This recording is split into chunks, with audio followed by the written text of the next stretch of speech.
this world, there is real evil in the darkest shadows and in the most ordinary places. These are the true stories of the innocent and the unimaginable. Latin guitarist Eddie Benitez moves out west, hoping to resurrect his music career.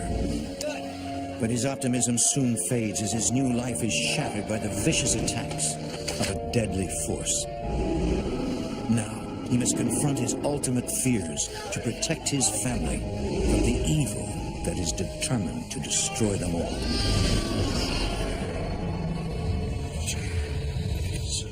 Between the world we see and the things we fear, there are doors. When they are opened, nightmares become reality.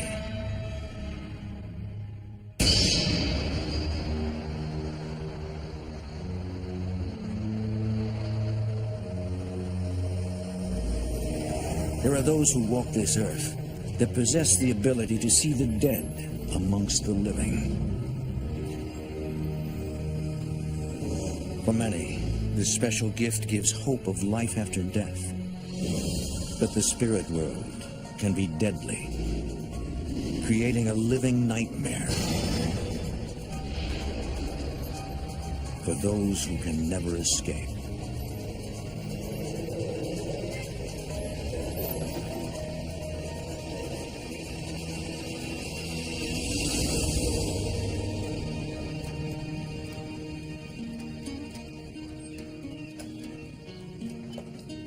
The year is 1976. Carmen Benitez and her son Eddie enjoy a beautiful day in Brooklyn.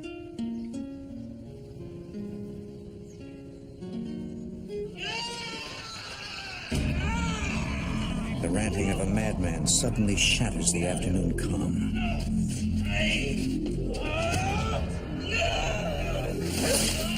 This man was very hostile, physically violent with all the people around him. Go in the house. Go in the house. I knew that there was something wrong with him beyond the human norm. Carmen is known throughout the neighborhood as a spiritual healer. Everybody would go to my mother for some type of help. But Eddie is shocked. He never fully realized the strength of his mother's gift. To see a woman have control over this man was an amazement in itself. Señor Carmen, por favor. I think our friend's been possessed by a demon. You gotta help us out. He ain't got nowhere to go.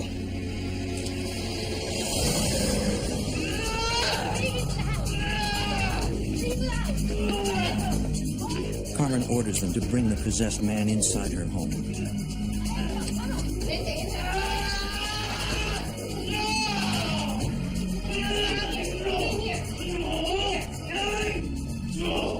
Using holy water, Carmen prepares to perform an exorcism. This ritual originated in Puerto Rico and has been passed down through many generations of her family.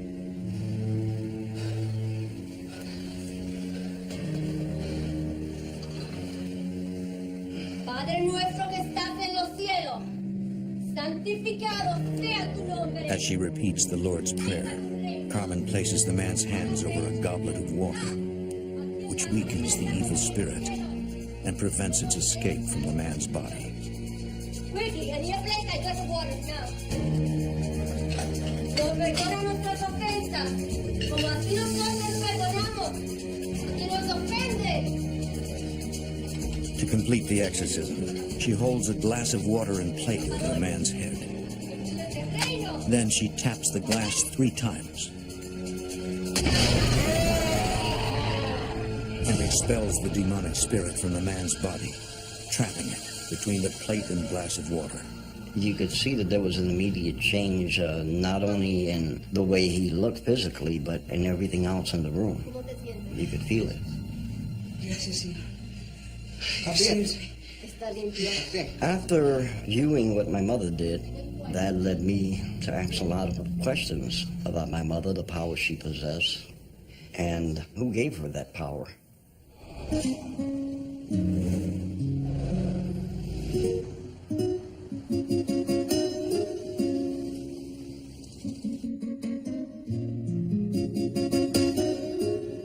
Eddie is considered a musical prodigy and already has made a name for himself as one of the industry's hottest Latin jazz guitarists. When I was 14, I was signed to a record deal by one of the largest Latin labels in the world. My first album, Nightlife, was out and became gold. Fantastic, Eddie. That was great. It's a wrap.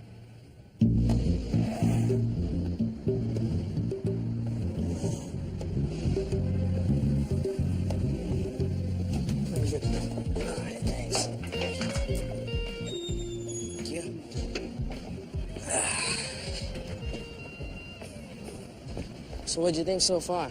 How about one? The album? Look, it sounds great. You're doing fantastic. Don't worry about that. Can you come by tomorrow and cut some more tracks with me? Yeah, absolutely. Right after school. Sounds good. Sounds good.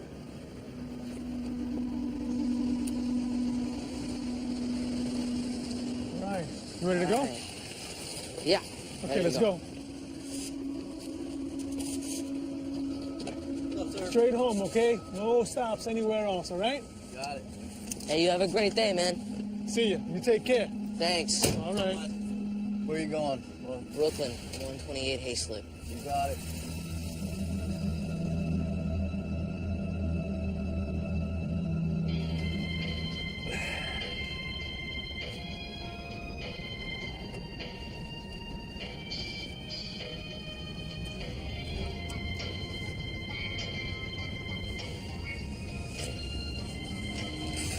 Hey, Brooklyn's that way.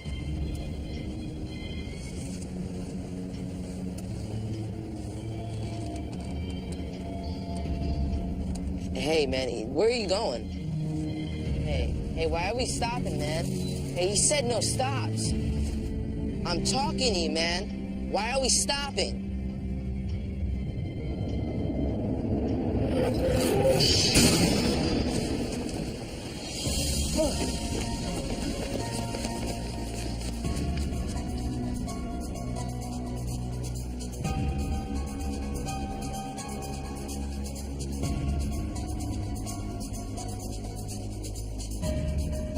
Estoy preocupada por ti, mi amor. Perdóname, madre. I got into Eddie tries to explain what just happened. You could see the transformation in this man. He took on this appearance of evil. It's okay, Eddie. Oh, Eddie. Carmen believes that he was confronted by a demon for the first time. Siéntate, okay? I need to talk to you.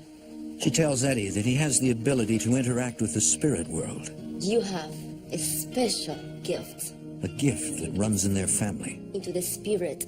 For the rest of his life, Eddie will have encounters with the supernatural, but that there is no reason to be afraid. The spirit world is just part of life. The dead cannot harm you. Although he is uncertain of his newfound gift, Eddie finds comfort in his mother's words. The moment had a big impact on me because it started what I call my search for the truth. Seeking more about religion and understanding the spirit world.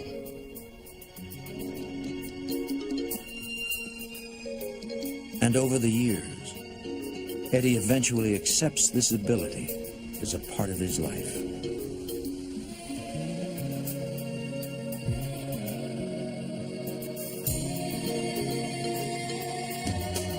In the 1970s, Eddie tours the world, playing with some of the biggest names in music. I've toured with Tito Puente, Larry Harlow, Mongo Santa Maria, Barry White, George Benson, you name it. At the age of 23, Eddie takes a break from the music scene. He gets married, goes to college, and starts a family of his own. In 2003, Eddie returns to the stage, playing a private concert for 200 of his closest fans. He's ready to relaunch his solo career.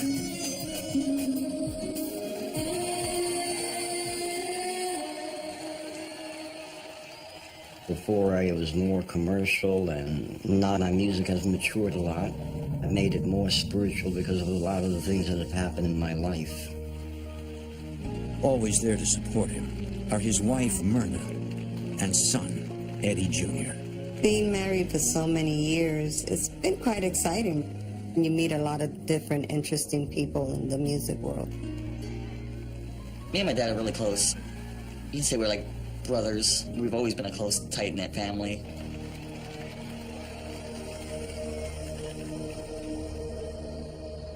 In 2004, Eddie's beloved mother passes away. Nearly a year later, he and his family decide to leave New York and start a new life elsewhere. We figured Arizona would be a nice spot because it's close to California, close to Vegas, where I could still be able to do my thing in the music industry. I'm really going to miss this place.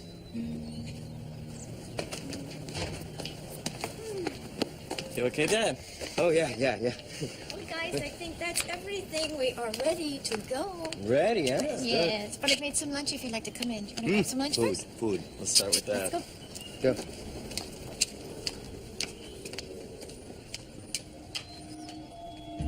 Eddie is suddenly reminded of his unique gift.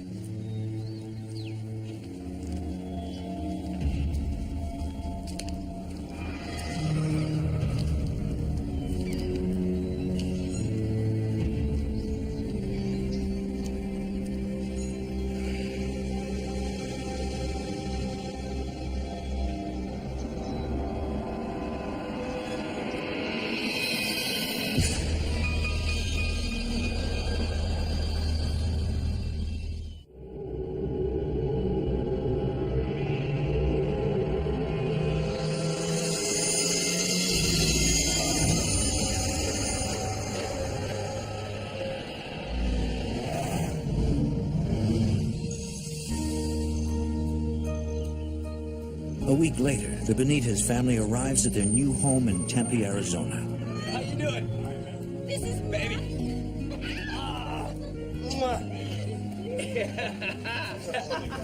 Yeah, so? Good job, Pop. Good. So, let's go in. Let's check it out. Go. Woo!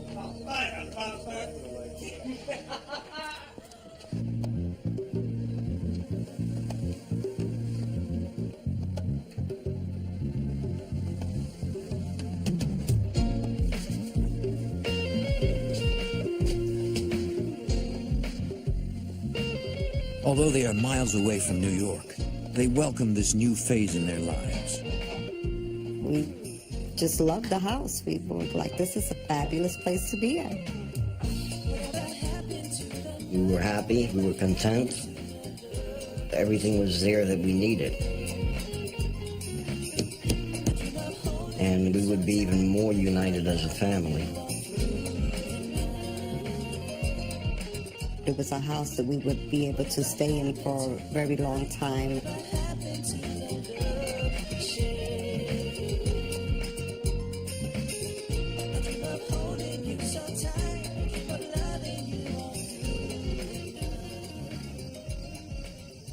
Weeks after they move in, Eddie begins working on his new album. He prefers to record late at night when the house is quiet and there are fewer distractions.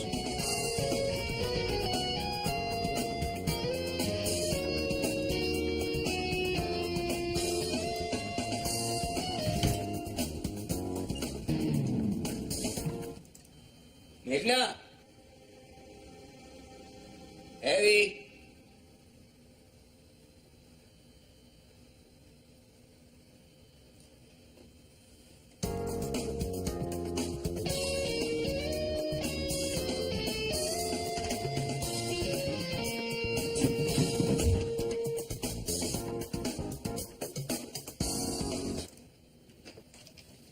Being from New York, you start to speculate maybe you're an intruder.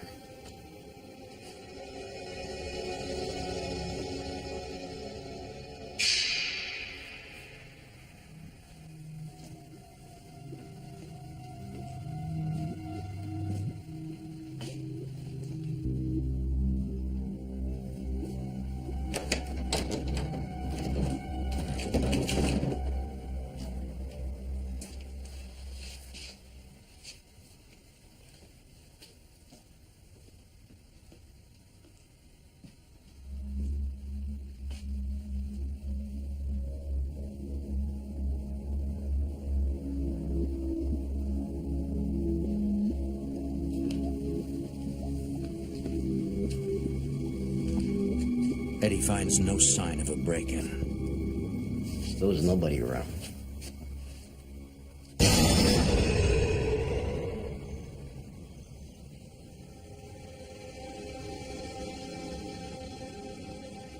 Over the next month, while Eddie works on his album, the rest of the family settle into their new lives.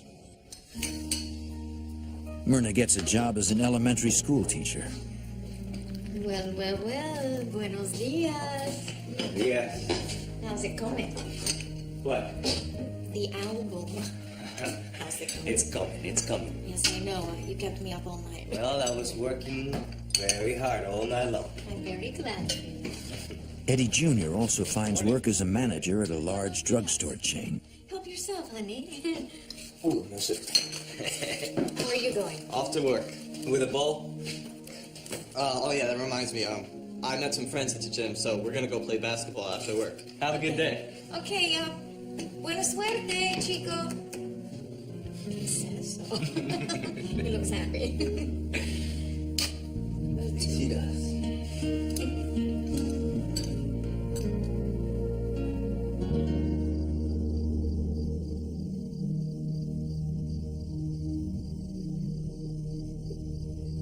That night.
I had no idea what was going on.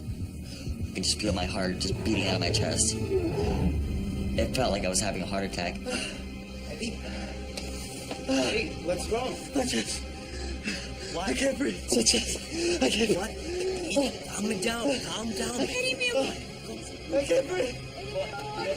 It's my son. I don't know what's wrong with him. Thank you, please hurry and come. Thank you.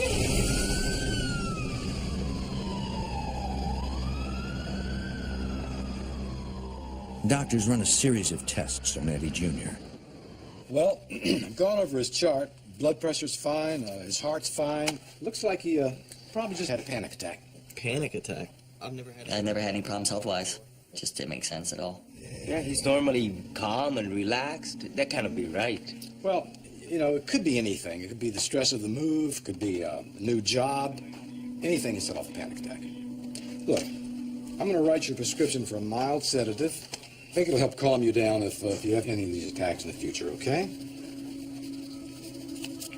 The doctor told me that there doesn't seem to be anything medically wrong with him. Oh, by the way, when you experience one of these anxiety attacks, think about writing it down in a journal. Try to think of what's on your mind, what's going on.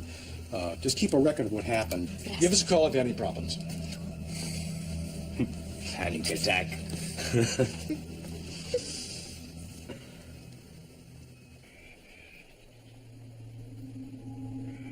Over the next month, Eddie Jr. continues to suffer from these inexplicable attacks.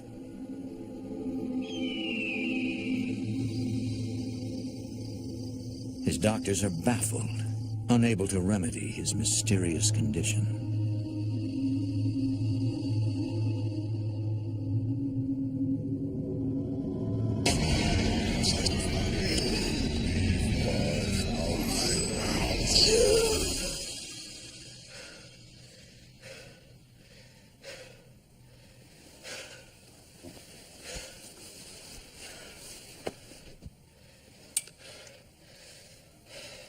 There had to be something causing this, and it's just very frustrating not knowing what to do about it or not having some kind of answer for it.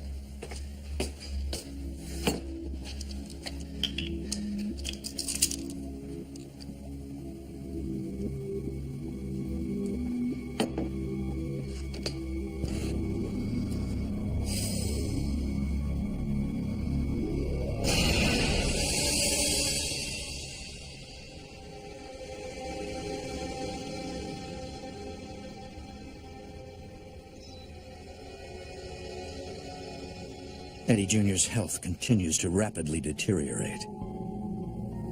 It just physically beat me down. I wasn't able to work. I wasn't able to leave the house. Eddie? Eddie Jr. would basically lock himself in the room and just keep to himself. He didn't want to talk to anyone. You just shut those curtains and get out of here.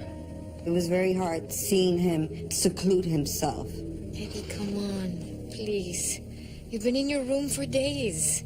Get out of my room. Don't you ever talk to your mother like that again. He wasn't himself.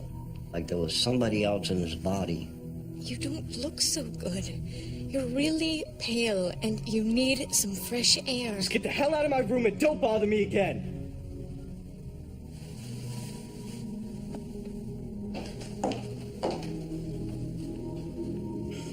Eddie and Myrna watch helplessly as their son turns into a complete stranger.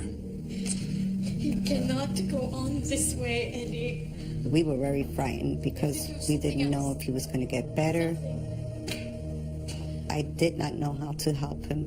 You've seen so many doctors already. I became very frustrated and fearful that they wouldn't find a medical answer till it was too late. Maybe Eddie's condition has something to do with something else. I don't know, like what? Something has to be done. Because the doctors aren't able to help, Eddie must take matters into his own hands. I had the gas company come out. I had electricians come out. I had a guy come out and check for lead poisoning. But no one can find anything wrong with the house. I was very frustrated because I wanted for somebody to tell me, this is the problem.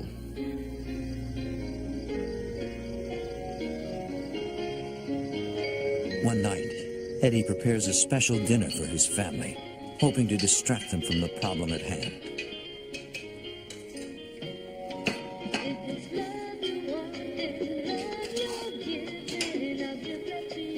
Under the doctor's advice, I started keeping a journal and just writing down the thoughts that was going through my head or whatever I was feeling or whatever happened to me that day. Eddie Jr. hopes that it will help end these attacks.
Eddie is stunned.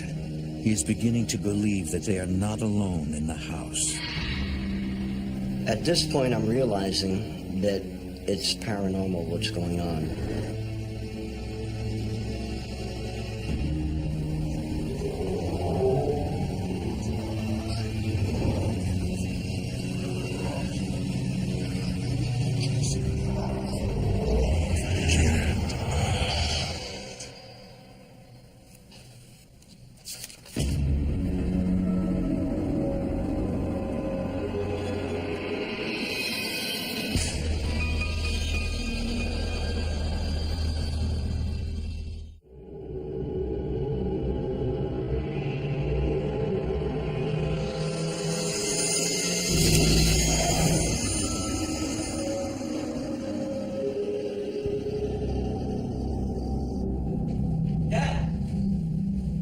I don't know what happened. I was writing my journal and I must have blacked out or something. The next thing I know, Rick. I didn't know what to think or what to make of it. I just was baffled. It's all over the pages. It's not even my handwriting. What's running through my mind is that there's an entity or a spirit who's around who is being harmful. Eddie suspects that it could be the cause of his son's mysterious condition.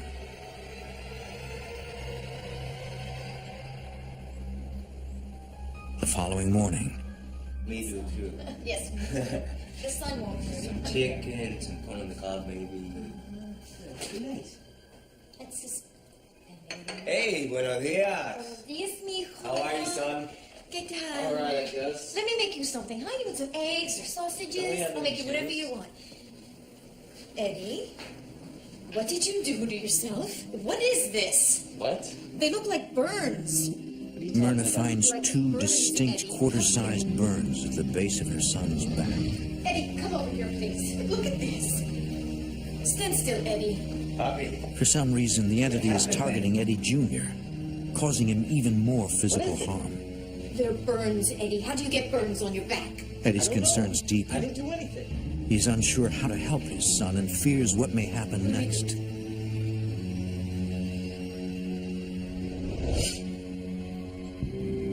He now wonders if anybody else who has lived in the home has been affected by this presence.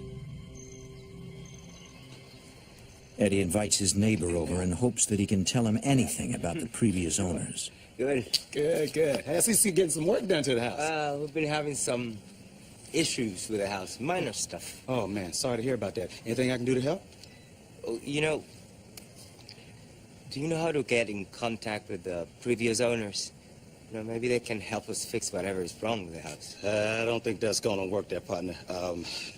You know, the guy that used to live here, he's dead. The rumor is that he killed himself.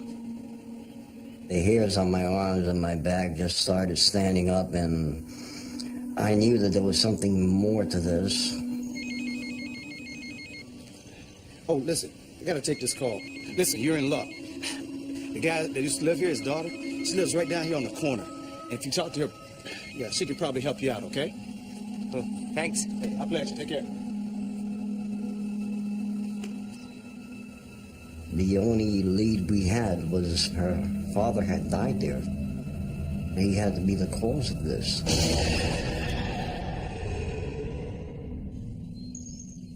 Eddie believes that Rick could be this woman's father and decides to pay her a visit.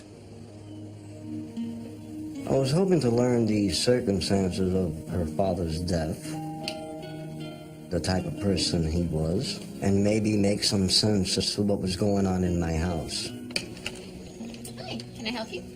Joan? Yes. Hi.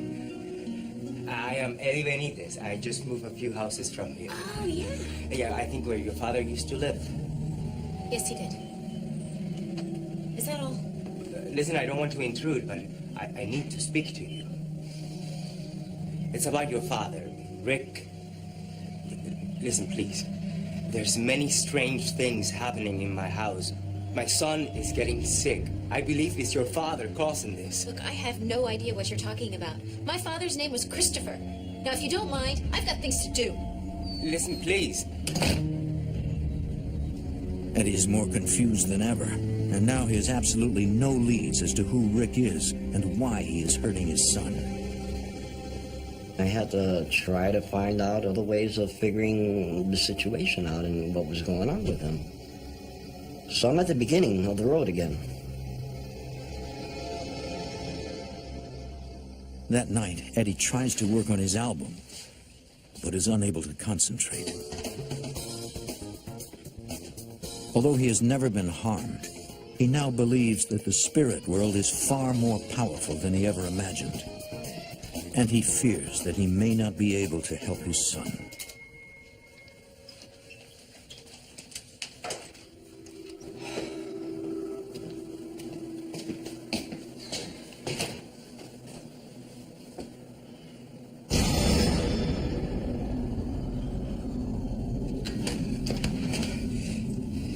Listen, take whatever you want. Just don't hurt my family.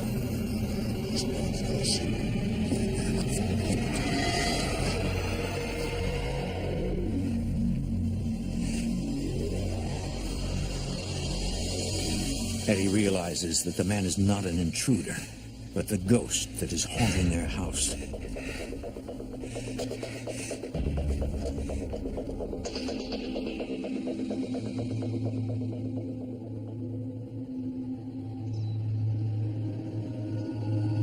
With his mother Carmen gone, Eddie has no one to turn to for guidance.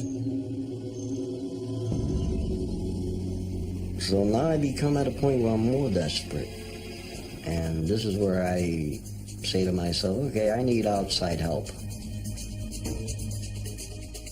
He begins scouring the internet. One organization that caught my eye was the Arizona Desert Ghost Hunters. He immediately sends them an email, hoping that they can remove the entity from his home.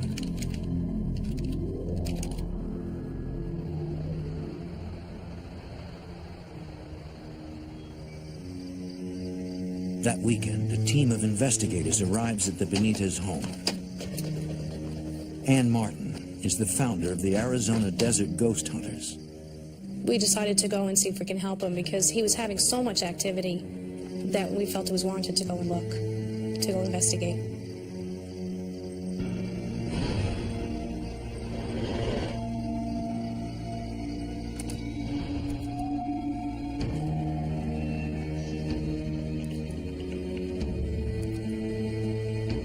Who are you? We ask questions to see if we can get a response back. We also use a digital camera just to see if we can catch any apparitions.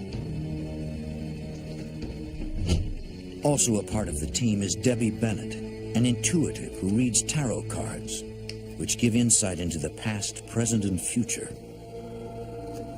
The images on the cards trigger psychic visions, providing her with a deeper knowledge of what's going on in the house. It opens up psychic responses to where all cards have different meanings, but whatever the question is, it's going to apply and give you the answer for that specific question. When I got the hangman, I felt the impression of the entity taking his own life.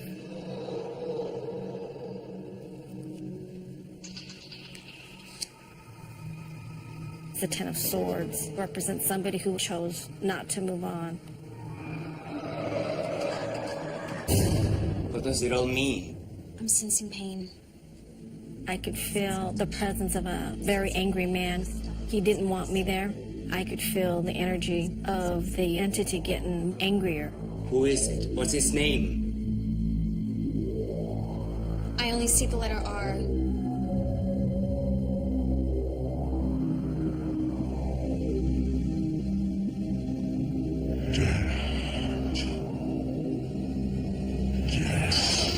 He wants you to get out of his house, and I'm afraid he'll do anything in his power to get you out. I'd like to perform a ritual to help you remove the evil spirit from your home. Whatever you can do.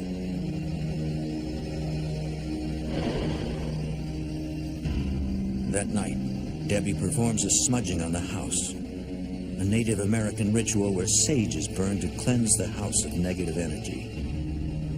Smudging is used for protection from the spirit world.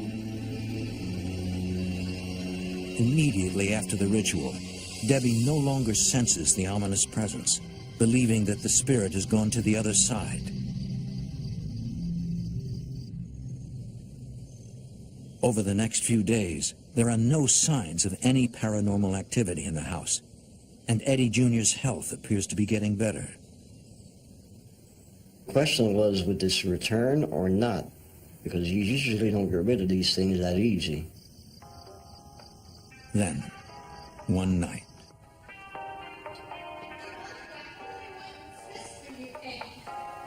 Shut up! Shut up! I'm so sick of you nagging! Eat, Eddie! Sleep, Eddie! Take your meds, Eddie! What the hell is wrong with you? Are you stupid or just dead? Why don't you get off my back and leave me alone? Eddie! Eddie! He just looked at me like with this scary, awful look in his face and just lashing out at me, cursing at me. I was in shock. Tell her to stay off my back! Eddie's right with me! Get off me! Don't you touch me!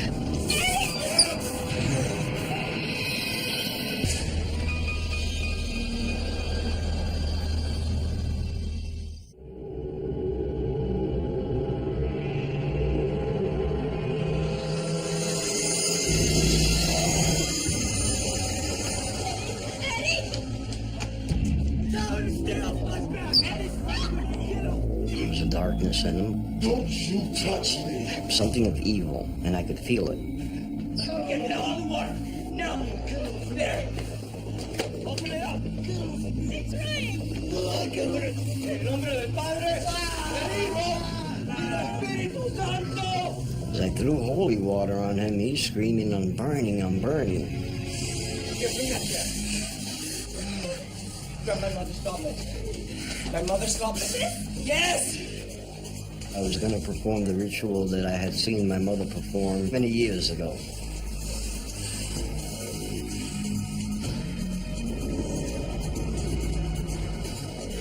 En nombre del Padre,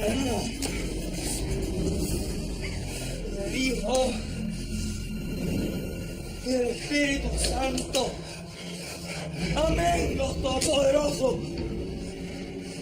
Ricky, and your plate, I glass of water now. A glass of water and a plate. Hurry! En nombre del Padre, del Hijo y del Espíritu Santo. Padre nuestro que estás en los cielos, hágase tu voluntad en la tierra como en el cielo. Nosotros perdonamos a los que nos ofenden y nos libre. Tentación y líbranos del mal.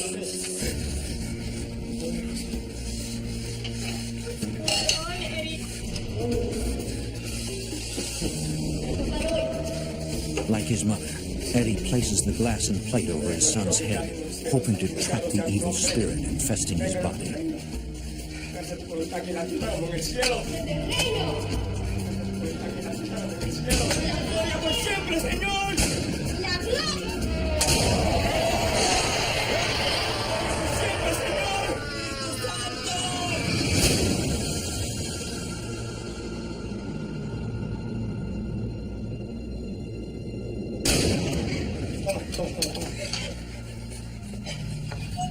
Eddie? Eddie? Eddie? Good. Eddie. Huh? Eddie. What happened? We're here. We're here, Eddie.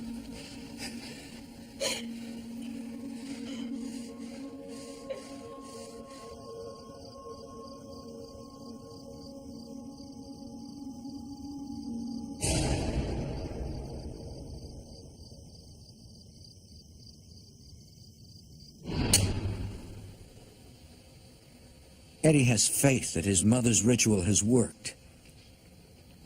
My son became very calm and peaceful, like nothing had ever happened. It was a relief for me to see my son, to think that he was going to be able to go back to his normal life. And Eddie prays for his son's recovery.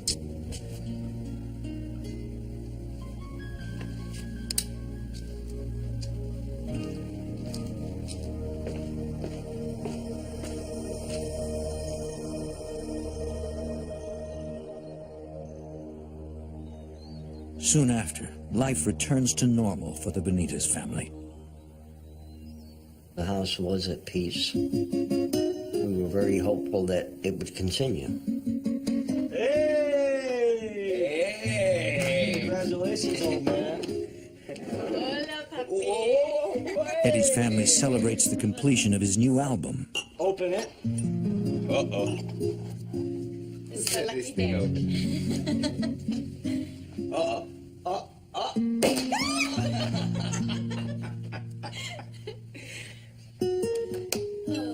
There's so much to be thankful for. Mirna. Gracias. Before anything, a toast to the new album. Yeah. And to Eddie Benitez, the greatest guitar player in the world. I'll drink to that. Cheers.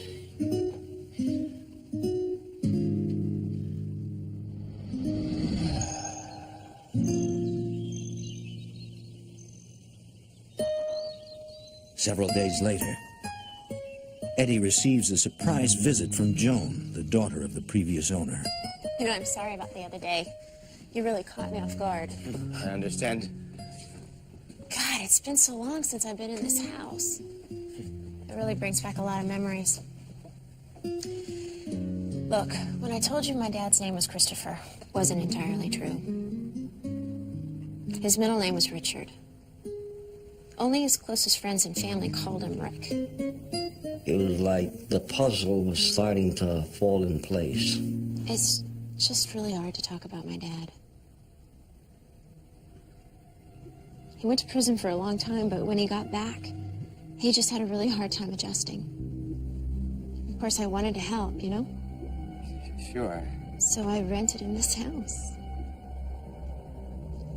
Would you mind if I took a look around upstairs? Oh, no, sure. Just If you for, want. just for a minute. Sure.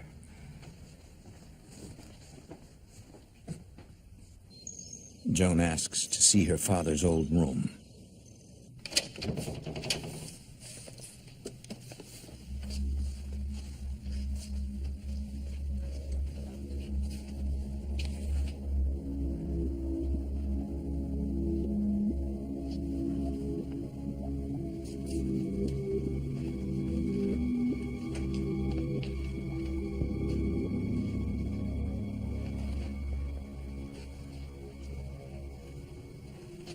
Everything's in the same place. Rick had the bed in the same position my son did, the dresser, and the flag on the wall in the exact same area.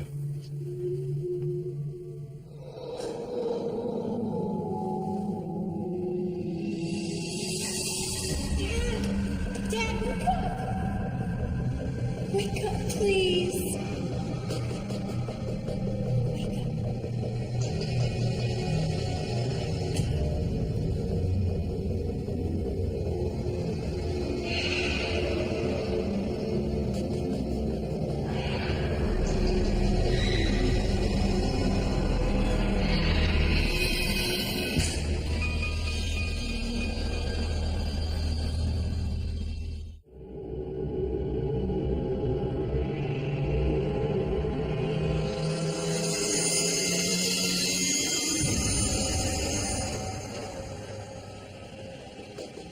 He went to prison for a long time, but when he got back, he just had a really hard time adjusting. Dad, wake up!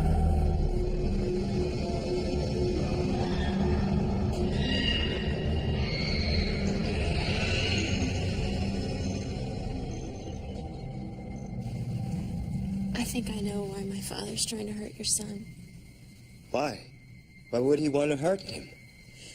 If my father were still alive today, he would be doing everything in his power to harm you and your family. Eddie now understands that Rick was a violent racist, carrying on in death as he did in life, that he and his family were just targets of his hatred. We were basically in his house. My son was still in his room, and he wanted to get rid of us no matter what.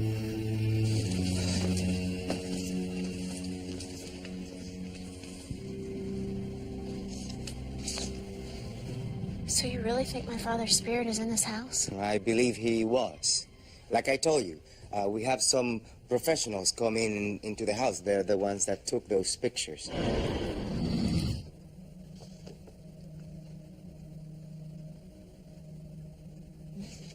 Oh my God. In one of the photos, Joan makes an alarming discovery. That's my father's face.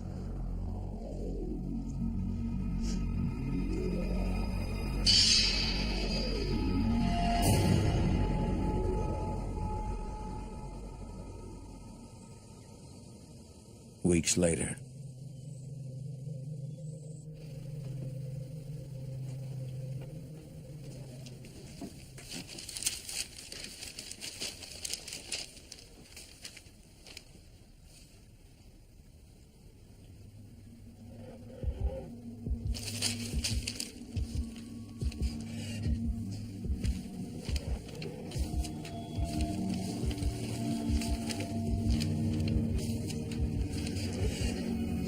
I started feeling weird.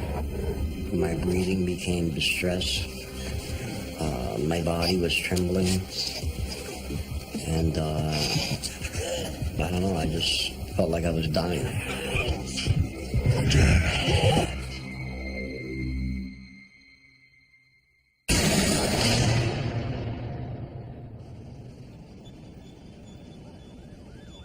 Eddie lapses into a deep coma. And doctors are unable to determine why. 3 days later, he mysteriously and miraculously regains consciousness. Eddie, it's me, Mirna. Hi. Oh my God. I believe that maybe Rick was trying to make one final attempt to take a life, and he wanted mine. Eddie fears for the safety of his family, scared of who Rick will target next, and decides to move out of the house. Because of this experience, Eddie's views on the supernatural have completely changed. Although he cherishes his unique gift, he now believes that the spirit world can be dangerous. You know, I learned that evil can come in and take control of your life if you don't put a stop to it, and deteriorate your body, your mind, and your spirit.